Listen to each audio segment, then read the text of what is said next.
En un mundo convulsionado por hechos de violencia, en un mundo en donde la inseguridad parece imperar en todos los ámbitos, necesitamos saber qué hacer para sentirnos más seguros, para poder estar protegidos.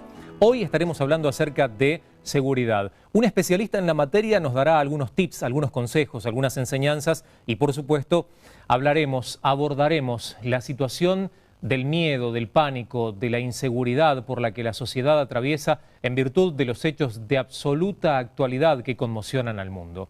Un programa especial de La Otra TV que, por supuesto, tiene del otro lado de la pantalla a cada uno de ustedes, nuestros amigos televidentes, como principales protagonistas. Visítennos en Facebook, dejen su me gusta en nuestra fanpage y vuelvan a ver este o cualquiera de nuestros programas en YouTube. Se meten precisamente allí, escriben La Otra TV y el nombre de cualquiera de los invitados y tienen la chance de poder volver a ver diferentes episodios de este especial programa. Un programa sin desperdicio. Comienza así, en el que la seguridad es el tema central.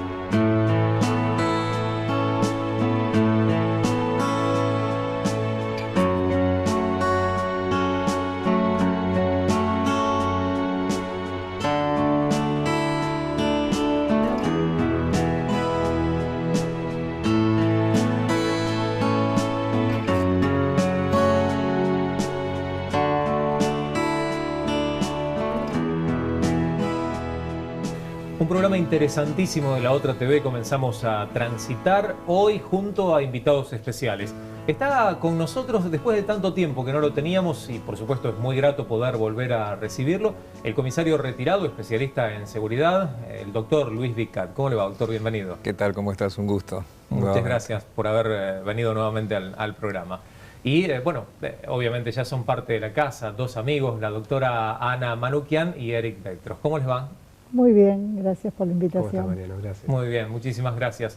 Obviamente tener a un especialista en seguridad, alguien que ha estado siendo parte de la fuerza policial, que, bueno, desde el lugar en donde está y después de haber justamente dejado la policía, se ha dedicado a asesorar y a brindar consejos en materia de seguridad, el tema casi como que cae de maduro.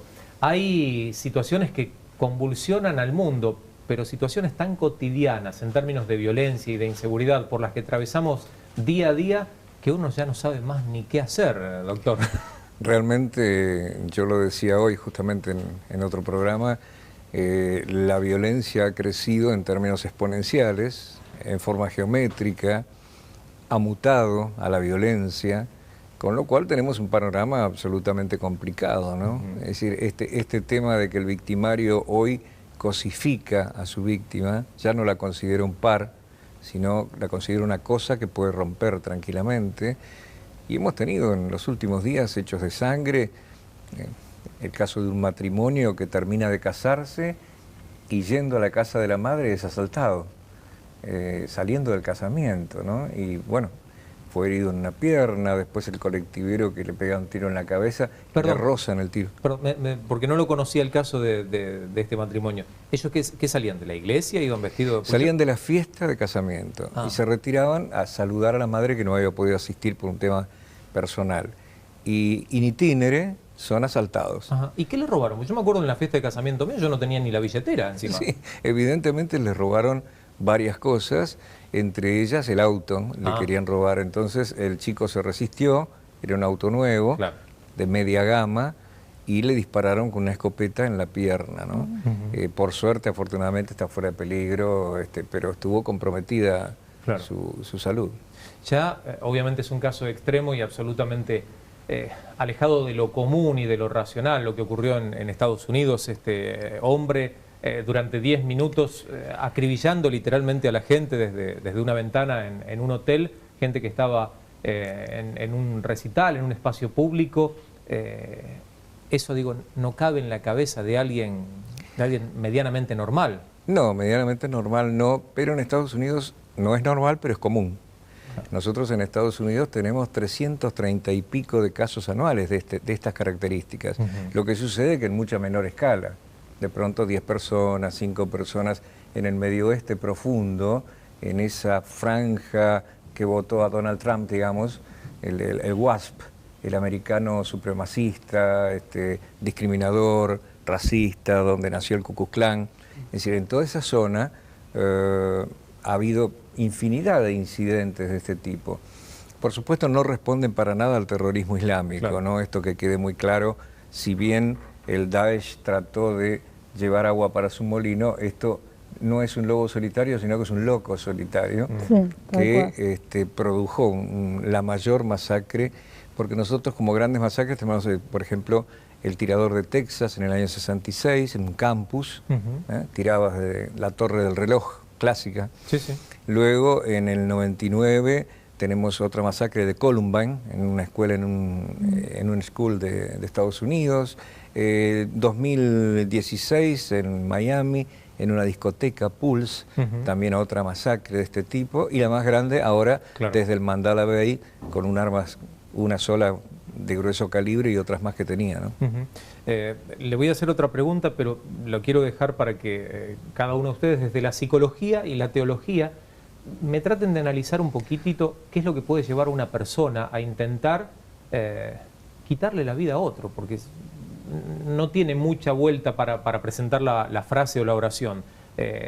Empuñar un arma y disparar es sencillamente atentar contra la vida de otro. Y la pregunta que le quería hacer, doctor, tiene que ver con la posesión de armas de fuego. Escuchaba un dato estadístico vinculado a Estados Unidos y Argentina, de que en Estados Unidos, por esta capacidad a través de la ley de poder portar un arma, en términos estadísticos prácticamente hay un arma por estadounidense. Es correcto. Y acá en Argentina hay aproximadamente un 10% de la población armada, es decir, muy poca en cuanto a esa representatividad que tiene Norteamérica. Y sin embargo tenemos hechos de violencia y de inseguridad y hechos en donde se empuñan armas de fuego aquí en nuestro país todos los días. A diario. El tema es así. La cuestión de Estados Unidos deviene de su Constitución. Hay una enmienda constitucional que permite la defensa de... porque la Constitución, en el contexto histórico en que fue realizada esta enmienda, permite la defensa del patrimonio y el hogar que considera sagrados. Claro. Entonces, armarse para defender la familia está, inclusive en algunos estados del Medio Oeste y en algunos condados, el sheriff autoriza a circular con la cartuchera como en las películas del oeste, ¿no? Y uno ve la gente que se baja de su camioneta, compra en la roticería, pero por supuesto con 2 pistolas colgando de la cintura. Es la realidad estadounidense. Como dijo Michael Moore en la película sobre Columbine, es un tema que propende a la violencia. Nuestro país es totalmente distinto porque tenemos una ley absolutamente restrictiva con respecto a la tenencia y posesión de armas de uso de fuego por parte de la gente de bien. Por parte de la delincuencia es otro tema, ya hay más permisividad, no hay una política adecuada hasta ahora para poder poner en caja ese 1,5 millones de armas que andan dando vuelta por ahí. No se consideran las armas no industrializadas, nadie habla de las tumberas, estas armas que se fabrican en las villas, caseras que son terribles, sobre todo en la zona del Gran Rosario, con el narcotráfico que las usan en bastante cantidad, y tenemos el contrabando de armas desde Paraguay. En fin, hay una serie de cuestiones que hacen que haya 1,5 millones de armas en negro. Y por otra parte está la mentalidad errónea del ciudadano común que dice, bueno, yo me compro un arma y estoy protegido. ¿Recuerdan aquel viejo anime que se llamaba He-Man, que decía, yo tengo el poder, porque tenía una espada? Bueno, pasa una cosa totémica con la posesión de un arma, y no quiero hacer intrusismo en la psicología, yo hago psiquiatría forense además, pero hay un proceso que transfiere el poder hipotético que tiene eso a la persona. Nada más lejos de la realidad. El hombre de bien después no está dispuesto a matar, el delincuente está dispuesto a matar, y entonces ahí se producen los grandes hechos de sangre. Así que yo recomiendo no tener armas en realidad. Claro. Tampoco prohibirlas a la gente de bien. Quien quiere ir a un club de caza, hacer caza mayor, yo no estoy de acuerdo con la caza de animales, pero de todas maneras me parece que sería inconstitucional también en un Estado de Derecho prohibir el deporte. O un polígono de tiro, sencillamente. Un polígono de tiro. Además hay sofismas, ¿no? Japón es el país que tiene más restricción en el mundo para tenencia de armas de fuego. A punto tal que en Japón, para correr una carrera olímpica, hubo que pedir un permiso al gobierno para el revólver que da la salida. Bien. Y no era lo mismo la corneta que se... Es una Podría tradición, ser, podría pero ¿qué ser. pasó? Pero tienen la tercer mafia del mundo, la Yakuza. Suiza es el país más permisivo con respecto al uso de armas. Uno quiere tener un cañón en el jardín, va al Ministerio de Defensa, paga un timbrado, va al surplus de militaria y lo compra, y lo pone en el jardín. Y es el país con menos delito violento, por lo menos de Europa. Claro. Así que cuidado con esto, ¿no? Es decir, no es el arma que mata, es la persona que la usa. ¿El cambio de mentalidad tiene mucho que ver en base al lugar geográfico en el que nos encontramos? Les pregunto. Sí, aparte la tecnología, porque ahora con estas impresoras 3D se hacen armas en casa, se baja un software, se arma, se hace en la impresora, se compran las balas y ya tienes un arma. Entonces esto va a ser masivo, porque nadie lo puede prohibir, no está regulado, ni en Estados Unidos está regulado. Entonces esto es peligrosísimo. Peor aún, pasan los controles en los aeropuertos porque no tienen piezas Claro, metálicas. son plásticas, sí, son plásticas, sí, tal cual. Es un problemón.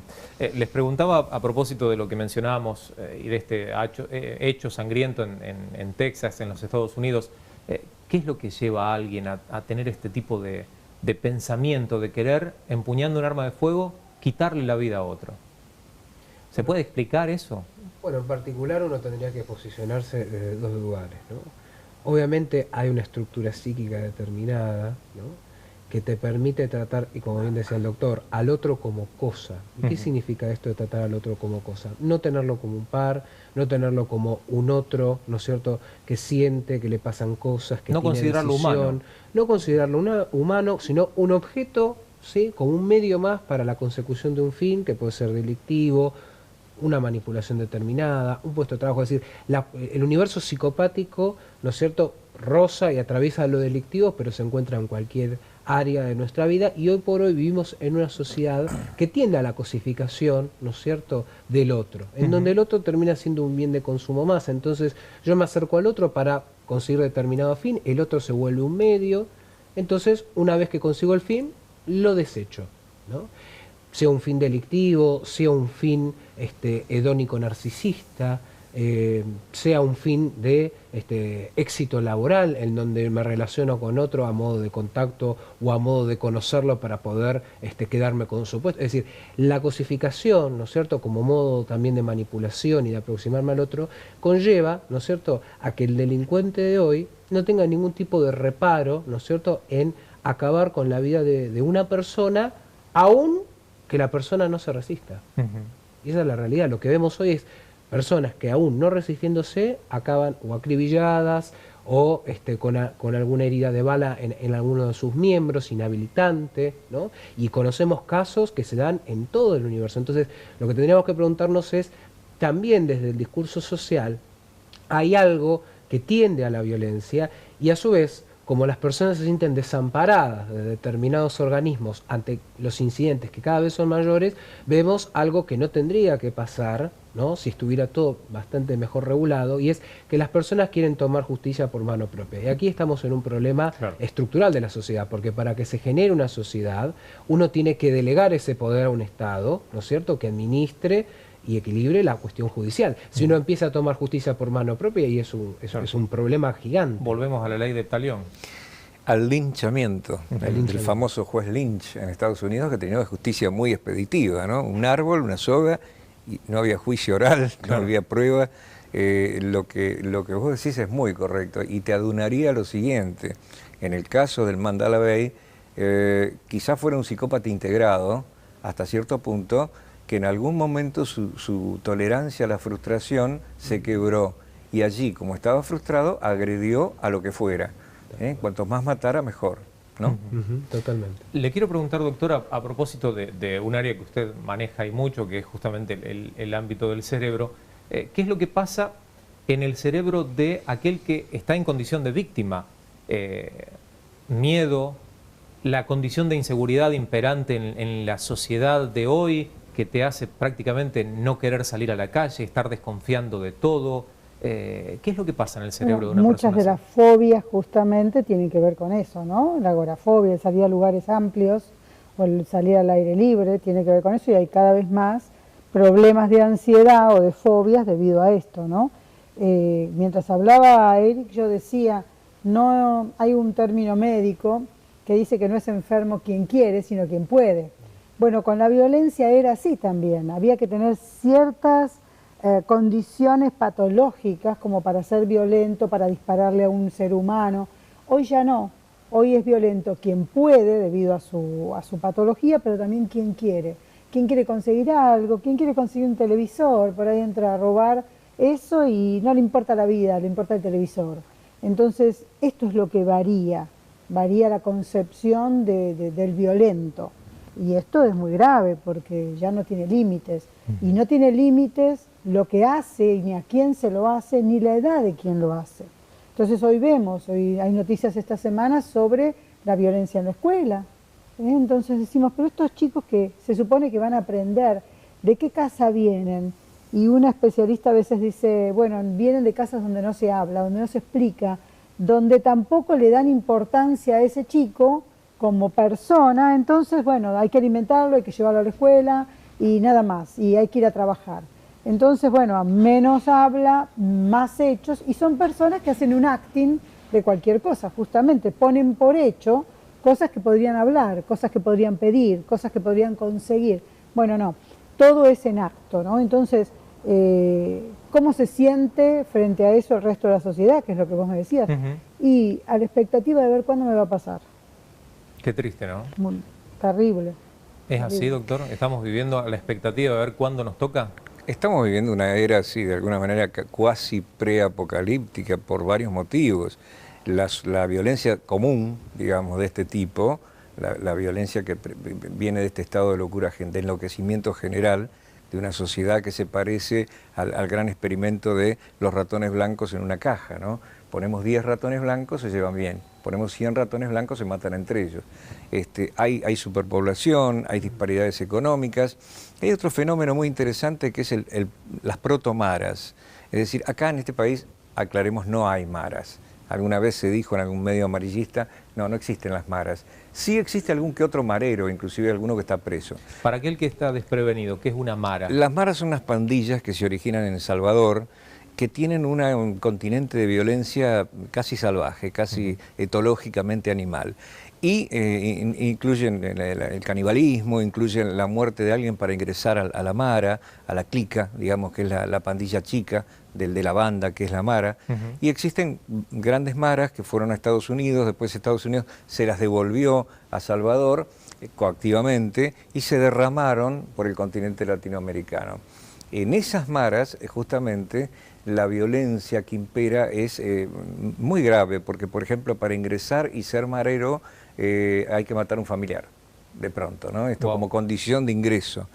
Y lo que nosotros estamos viendo acá son las protomaras, es decir, algunos grupos que están adquiriendo el modus operandi de las maras sin serlo, por imitación. Y esto también contribuye, más el terrorismo mundial, el narcoterrorismo mundial, contribuye a que tengamos un panorama absolutamente preocupante, diría yo, por ahora, ¿no? Es interesante, y no sé si a lo mejor, Eric, pudiéramos darle una mirada desde el punto de vista de aquel que se siente víctima, que como la doctora en algún momento lo dijo, está como esperando que le toque y que está esperando o confiando en que Dios lo puede proteger, que Dios lo puede guardar. ¿Está mal tener ese tipo de confianza? No, no está mal, pero uno también tiene que tener sus propios recaudos y saber lo que hace, ¿no es cierto?, al cuidar de su propia vida, ¿no? Es decir, Dios vela por nuestra seguridad, pero nosotros tenemos que hacer nuestra parte, porque si no, estamos en un universo mágico que no funciona de esa manera.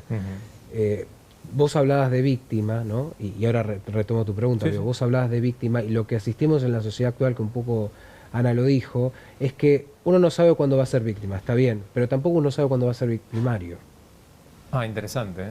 Porque, ¿cuándo las circunstancias lo van a llevar a uno a eso? Entonces, esto es, ¿no? Cuando Ana decía, bueno, hoy, ¿no?, quien quiere, no solamente quien puede, y cómo se da una circunstancia, ¿no?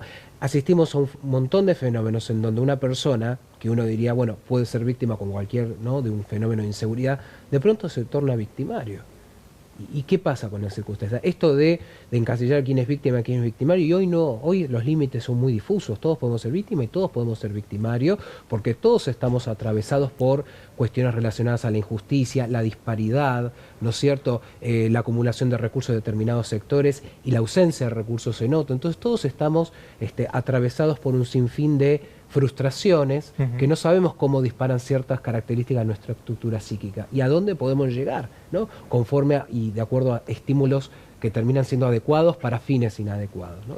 Y retomando tu pregunta, digo, obviamente Dios está presente y uno se siente acompañado con Dios, aquellos que proseguimos la fe cristiana, pero uno tiene que saber que no basta con decir, bueno, Dios me cuida, basta con decir, ¿qué es lo que yo puedo hacer también desde mi lugar para cuidar a otros? Claro. Porque la dimensión del cuidado no es lo que Dios me pueda cuidar a mí, sino sabiendo que Dios me guíe, que Dios me cuida, cómo yo desde mi lugar, desde mis medios, desde mis ámbitos, puedo ayudar a que otro también se sienta cuidado, se sienta protegido, conozca cuáles son los recaudos a tomar, ¿no? Y no someterlo o someterme a ámbitos en donde yo sé que hay mayor chance y mayor probabilidad que le pase algo. Doctor, usted como especialista en seguridad incluso ha escrito un manual brindando consejos y asesoramiento.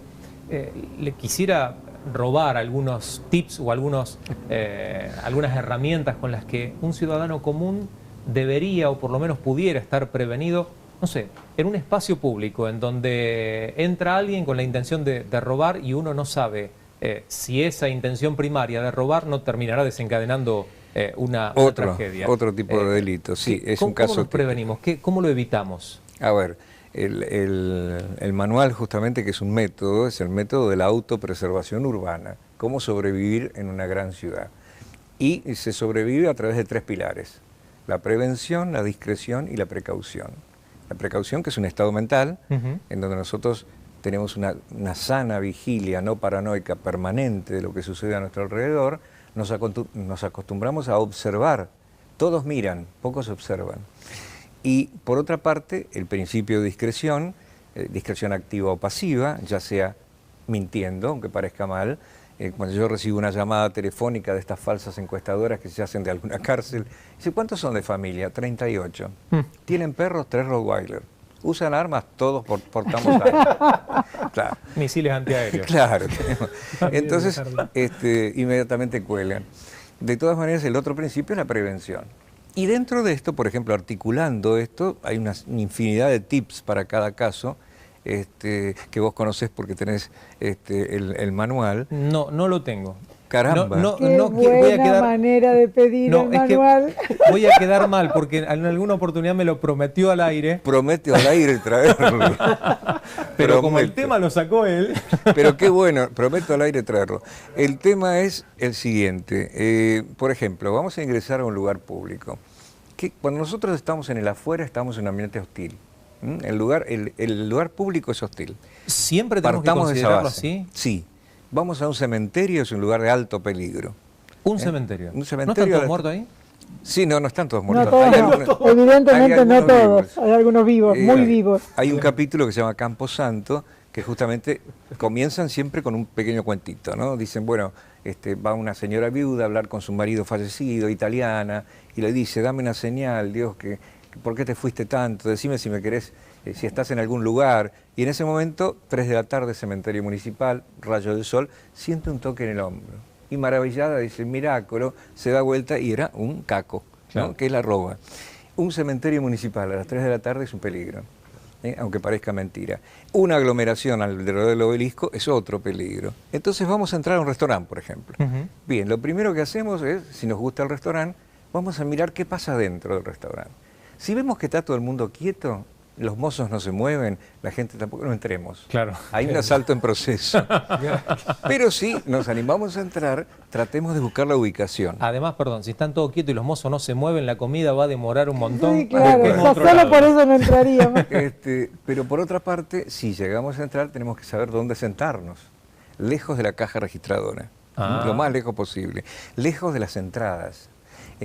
Hay un cierto lugar tabú dentro de los restaurantes, que es la zona aledaña a las cocinas y a los sanitarios. Sí. Esas mesas siempre están libres. Bueno, tenemos que buscar esas mesas. porque un poco de olor a comida no hace nada, pero vamos a estar prestos a poder tener una cubierta, a poder escondernos en la cocina o en algún baño si copan el lugar, como ha pasado. No se metan debajo de la freidora, lo único. No.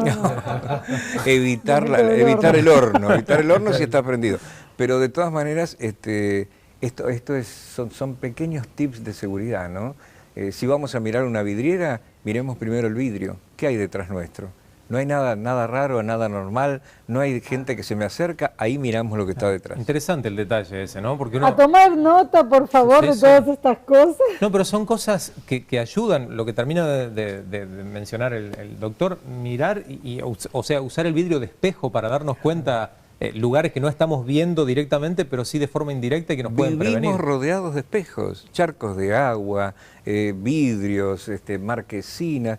Todo nos facilita la observación perimetral, ¿no? Circular, y la gente no lo usa. Ese es el gran problema. A veces lo usamos para mirarnos nada más. Para la pantalla del celular, ¿no? Sí. Un tema narcisista, hedonista. A veces el celular lo usamos de espejo. Usémoslo para barrer y ver qué pasa atrás nuestro, a ver qué está pasando. La cantidad de arrebatos de celulares que existen, y uno lo que ve es que sacan el celular y en el transporte público se pone al lado de la puerta del subte o en el último asiento que la persona se pone como para bajar, hace así tú. Y Claro. Esa es la víctima propiciante, ¿no? En victimología, que es una ciencia hoy, Perdón, la víctima propiciatoria. Se lo puedo traducir al castellano. Sí, el salame. Usted le dice víctima No quería propiciante, decir. es un flor de salame. ¿Qué hace eso? Bueno, hay víctimas victimarias, hay víctimas propiciatorias, hay víctimas inocentes, hay víctimas que de alguna manera conllevan, porque el famoso cuento del tío, la víctima cree ser un victimario y es la víctima en realidad, ¿no? Es largo, pero prometo que lo desarrollaremos en otra oportunidad trayendo el manual. Ahí está. Lo prometió al aire, Muy lo bien. esperamos. Nosotros venimos aventurándonos ya al instante final del programa de hoy. Un programa interesante del que vale la pena tomar nota y, por supuesto, recibir o aprovechar estos consejitos, estos tips, que ojalá no los tengas que usar, ojalá los uses, pero no porque tengas que eludir alguna situación en particular en donde tu vida o tus pertenencias corran riesgo. Yo sinceramente, doctor, le agradezco como en cada oportunidad su visita. Gusto, como siempre, un gusto. Doctora Eric también, muchísimas gracias por acompañarnos. Podemos sentirnos seguros, confiados, tomar estos tips y estos consejos para evitar que cosas malas nos ocurran, pero también podemos, indefectiblemente, buscar la protección de aquel que está todo el tiempo junto a nosotros, acompañándonos mientras estamos atentos y expectantes y aún mientras bajamos la guardia o estamos sencillamente descansando, y ese es nuestro Dios.